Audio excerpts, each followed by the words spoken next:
Back. Yesterday we introduced you to a few components and their symbols, and we began with wires. So I thought today we shall look at wires briefly. I take you through a few things that I know about wires. Yeah. So wires, basically these are just drawn out metals, and in a broader sense of things we are looking at conductors. Conductors are things that have extremely low resistance, almost zero, and allow free flow of electrons through themselves. So whenever we have a conductor, I think you know examples of conductors. Those are basically just metals. For instance, copper, it's a commonly used metal. Aluminium, it's also commonly used. I don't know whether I'm spelling it right, but you get the idea. Now, when we stretch this out into thin strands, it becomes a wire. And the purpose of wires, it's basically to connect points. Yeah. And when I say connect, I mean to electrically, if there's such a word, connect components. So in other words, if you want to deliver power from one point to another, you connect using wires. We don't expect wires to affect the current in any way, since they are considered to have zero resistance. Now I think let me just bring my multimeter and a sample piece of wire and just confirm to you that they will read the resistance value of close to zero. Now this is our specimen of the wire right there, and that wire we have put our multimeter in diode mode, but let me put it in the ohmmeter side of things. So since this is the lowest setting, that means a maximum of 200 ohms to be measured, and I know zero is under 200 ohms. I am going to put my probes at the different ends of these wires. You can look at what the multimeter shows right there.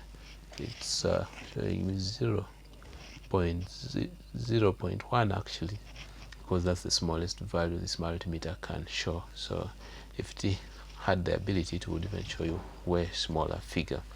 Now that's how a wire behaves. It basically has no resistance, and I just want to show you two forms of wires. There is the stranded wire, and then there is the solid wire. Now this is a solid piece of wire right here. I don't know whether you are able to see it, but this is a solid piece of wire. It's one tubular piece, actually not even tubular, one solid core of wire, and these are usually more stiff and used in places where there's no need for flexibility.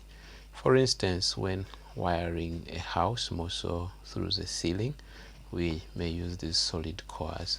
Now the one that I showed you earlier here, this one is stranded, so it's almost the same diameter as the way you would see this one, and this one is having strands. You can see like there are many tiny pieces of wires joined together to form a strand. Now this one is quite easy to bend as opposed to the way you would see this one. This is really hard, like it's just not flexible. It actually almost springs back, a thing which is not very hard with this one to bend. So normally they make it stranded in places that you would need it to be flexible. For instance, in extension cables, you'll find the stranded kind of wires. That means they're easy to bend because they can slide relative to each other, saying each strand is actually weak. Then these, yeah, in places that flexibility is not necessary, you're not going to be folding things around. Now having said that, I think you saw these two pieces of wires. They were made of different material. Now this looks like it's made out of copper, and this looks like an alloy of some two metals. which for now I don't know, but they have very low resistance. Now in common usage, you'll find that wires just used to join points to pick power from one point to another, for instance from a battery to a bulb, like we saw in the previous videos. Now I just wanted to speak about more of the conductors and less of the wires in the next move. Let me just show you on a power supply. Okay, anyway, I think you might have noticed that this wire seems to have a rubber thing over it. This is insulating material. So because this is non-conductive, that protects this wire from touching another wire. Now I think tomorrow I'll look at the concept of shorting or short circuiting. That's where power sort of takes a shortcut, doesn't reach the device or load that needs power.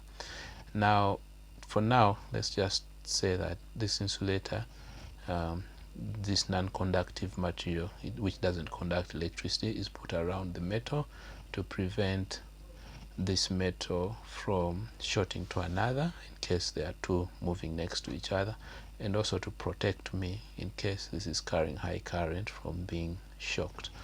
I also needed to show you something, since we said wires are for joining points. For joining points, and wires are simply conductors, which conductors are simply metal. Let me bring to you this little PCB and just show you that in our case here, since we want to connect these these components to each other, because now you can see a capacitor here, you can see resistors right there. There are multiple components. Now for them, how they connect to each other is through these printed conducting lines, and those printed conducting lines are actually pieces of metal. Of course, these are not green metals. When you look at the light greener things here, those are actually metal, but they have been insulated over. And let's say this one joining up to that side, when I scratch it, you will see that it will actually expose the copper under it. And you of course know copper is brown in color.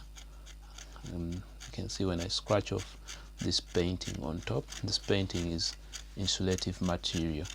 So these guys are taking advantage of thin layers of metal to contact two terminals to each other. So this goes all the way to the other side. And let me just bring my multimeter to show you that this is a metal and that it will give us a resistance value of close to 0. Alright, so I just wanted to prove to you that when I put this in resistance mode, ohmmeter mode, to measure the value of resistance, now when you look at this to there, it's giving me 0.6. Now that's connecting those 2 points to each other, and you see 0 resistance at all. Now that's why wires are very important in electric circuits. Now if you see this is now an obvious one. I think this line was very thin, so they added the entire layer of solder to bring that point to come up to this point, and that gives us a resistance of 0.05. Now because that resistance value is usually very low, at times we set our multimeter into that diode mode, so it beeps in case the resistance it is reading is under 50 ohms, and we know wires or conductors normally have a resistance of almost 0.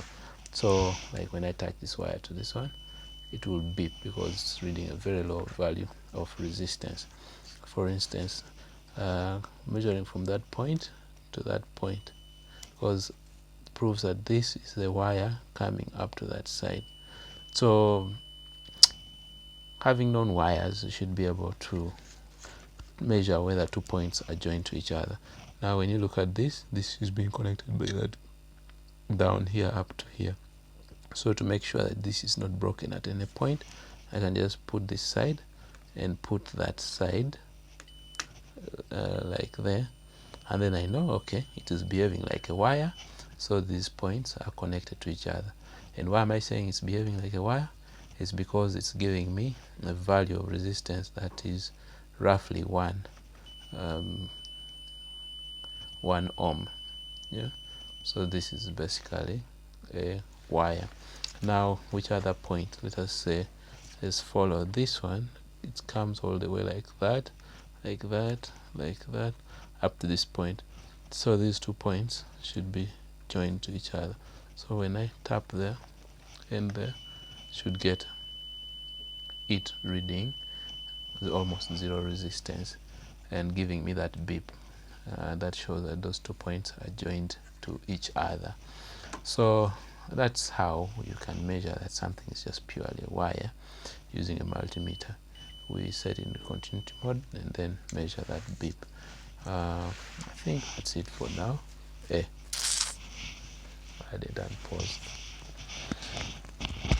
Where did I stop?